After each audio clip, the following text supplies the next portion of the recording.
Hi guys. You're wondering why I'm sitting there, Abby. We're talking. We're gonna have real-time discussion. I'm about to talk about food industry from my perspective and food content. And I know you're saying, when did this one start that you're talking about food content? Well, just call it journey so far. Because even one day, even 10 days, even 1 year, 10 years, it's still a journey and it will continue to be a journey.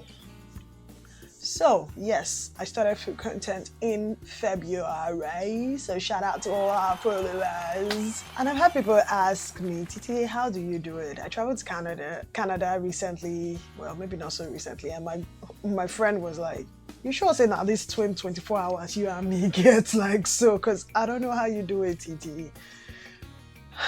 It's not easy, but this is what I would say. It takes commitment and it takes the right people in your life. So if you're looking to venture into the food industry or food content creation, why don't you stick around and let me share my journey with you so far. Let's start with food. Nigerian food, why this food, and why food content creation. I've talked about this before, yeah? Why I went into food industry. Basically, long and short of it is, there's a market for it here in Cleveland, Ohio, where many Nigerians, but not necessarily many Nigerian food restaurants. That's number one. Number two is, I got pregnant and I was craving Nigerian food that I did not cook. And I just had that nowhere, and I didn't want other pregnant women all over the world to feel like that, and maybe all over the world is stretching it, Cleveland, Ohio. And I decided Nigerian food. Why did I not do dining? Financial capital, or rather the capital was a lot, and I figured I could start small, and that's what I did. Now I started with catering to my family and my friends, just letting them know that I cook good food. Yes, I cook good food. And it grew like that. And 2 years after that, I went into the food ghost kitchen setting, which is strictly online. You're able to order your food on Sandra Aduke Kitchen, online on DoorDash, Grubhub, ubereats, or pick up at our Carnegie food hub. Honestly, I've had people walk up to me to say, Titi, I'd like to go into the food industry. What do you think I should do? The truth is, it's not easy, and it's not going to be easy. But the question is, how badly do you want to do this? And what solution are you actually trying to provide to the environment that you're in? I saw Nigerian food is scarce in Cleveland, Ohio. This might be a good solution. You know where I started? Church. I started from church. So you can start from church or mosque, or even your family. My mom pays for my food. My husband pays for my food. My friends love me and they pay for my food. Once you're able to cook good food and you talk to people, sometimes you might even have to start for free. So, hey, I cook food, or I want to start cooking food. Why don't you taste this? People will give you honest feedback and let you know that, oh, this is what you can do and this is what you can do differently. So you start from your immediate community to get to where it is that you want to go to. Word of mouth, believe me, is the fastest way for you to reach anywhere. When somebody eats something, who cooked this? Oh, I got it from Sandra Aduke Kitchen. And you go from there. That person tells somebody else, that person tells somebody else, that person tells somebody else, until you get the customers that you're looking for. See, when we first started Sandra Aduke Kitchen, there are days that we open up for 8 hours, 10 hours a day and probably get three orders in a day. It could be discouraging, but we're starting our 3-year journey very soon, which means we've been doing this for more than 2 years right now, and we're staying consistent. Now we are at 20, 30 orders a day, which I believe me when I say we're still going to 50, 60, 100 orders a day. People do it, so Sandra Aduke too can. Start from your immediate community. You'll be tired though. You'll be tired. There are times you would go days and nobody is calling you to ask, what are you selling? So you'll be cooking for free for people. You'll be discouraged as well. Let's not lie. Unless you are very popular already and you're just trying to make some extra cash. But if you're doing this for the solution that you're trying to provide, many people would not know you yet, which means you're going to get many no's, you're going to get many collaborations that you are not interested in.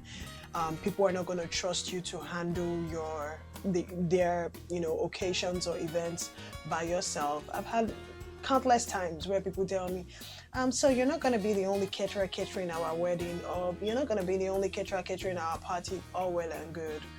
But the best thing about this industry is show up. Because when you show up, you'll be surprised at the people that actually need your services. And you showing up is exactly where you're going to find that movement, to create your own brand or to build up on your own brand. Many things that could frustrate you could be your personal life, depending on the kind of setting that you're in. You may be a student, you may already be working a 9-to-5 job like I am. Another thing that will frustrate you is the days where you're not 100%. Believe me, you cannot be a perfect 100%. I still eat from restaurants that I consider their food salty. And there are days where you would have reviews that will shake your whole world. I used to sit down on my review sections when I initially started, and I made adjustments until I realized that I'm honestly not cooking for just one person. I'm cooking for a group of people, and everybody's taste is not going to be the same. What you need to do is learn from your mistakes, stay positive, and know that the journey is a continuous one. It doesn't end at I'm being stressed or I'm embarrassed or I don't want to do this anymore. Believe me, you can do this. Let me tell you a short story. I cooked recently and I was home in time before my son woke up. My son is 4 years old. And when he opened his eyes, the first thing he said was, "Mommy, you're here." And it kind of hit me because whenever he wakes up, I'm not always there because I have to wake up very early in the morning to go prepare for the day. And he wakes up to his dad. He may, sleep with me, but by the time he wakes up, I'm not there. So he was just super excited. And then he goes, "I miss you, Mommy." And I'm like, "I miss you too, Selno." And he asked me, "Why are you here?" I said, "Well, I didn't have to cook a lot for our customer today, so I finished on time." And he slept back. You won't believe it. What is most amazing is having the greatest and the best support. I have that, or I believe that I have that. It's going to take a toll on your personal life because you're either not going to be able to show up for people that you love the most, or you're not going to be able to show up for them at the right time or the time that they need you. But one thing you need to do is learn to manage your time or learn to communicate your time to the people that are around you. And when you're able to make time for them, don't shank it because you're tired. Don't say, "I need to rest."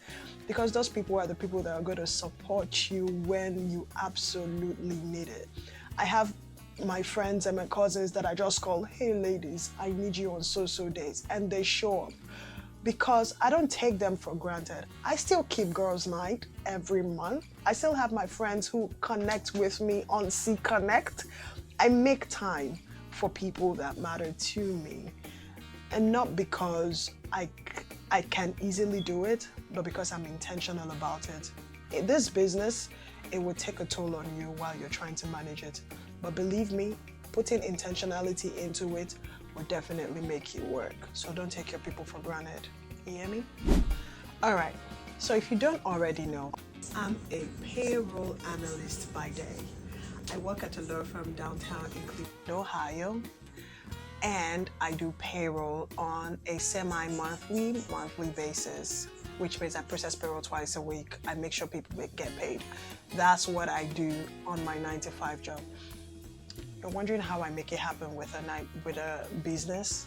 Believe me, I'm still figuring it out myself. It's not black and white. It absolutely is not black and white. I keep very early mornings when I can. I keep very late nights as well when I can. What I try to do as best as I can is make sure that my 24-hour job does not interfere with my 9-to-5 job as best as I can. And the good thing about working with a firm that offers you great, amazing, package or benefit packages is I get good time off as well, which means I'm able to take time off to rest when I'm overwhelmed by both my personal work and my work. The good thing about having your own business is you can decide that you don't want to do this today. Just give your customers ample notice or apologize for any inconvenience and take the break that you need.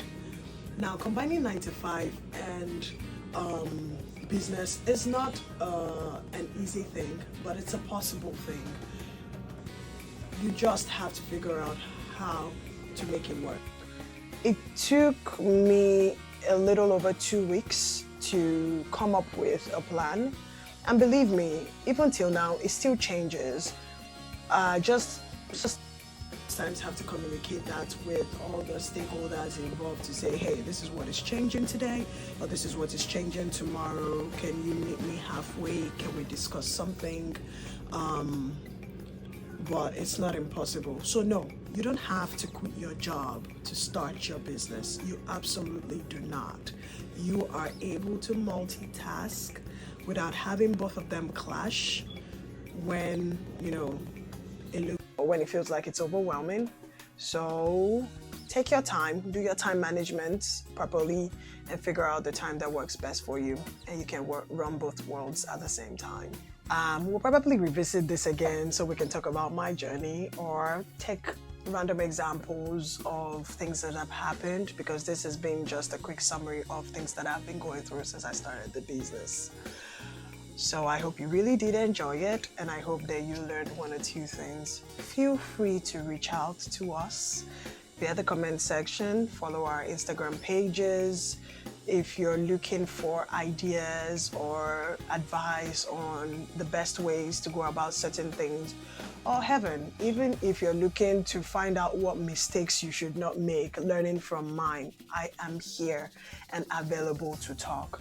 So this minute, I'd like to implore you to continue to watch our YouTube videos, follow us on our Instagram page, TikTok, Facebook, and see the contents that we put out there. Don't forget to engage, like, and comment. And if you're looking for that authentic Nigerian dishes, you know where to order it. But let me remind you, we are on DoorDash, ubereats, or Grubhub, and you're able to pick up at our Carnegie store location, which is located at 3915 Carnegie Avenue, Cleveland, Ohio, 44115. Yes, we also cater. You can call us at 216-298-2999. That's 216-298-2999. And we'll be happy to cater to whatever events, big, small, massive, tiny. We're here for you. Thank you again, guys. And don't forget to subscribe. Till next time. Bye.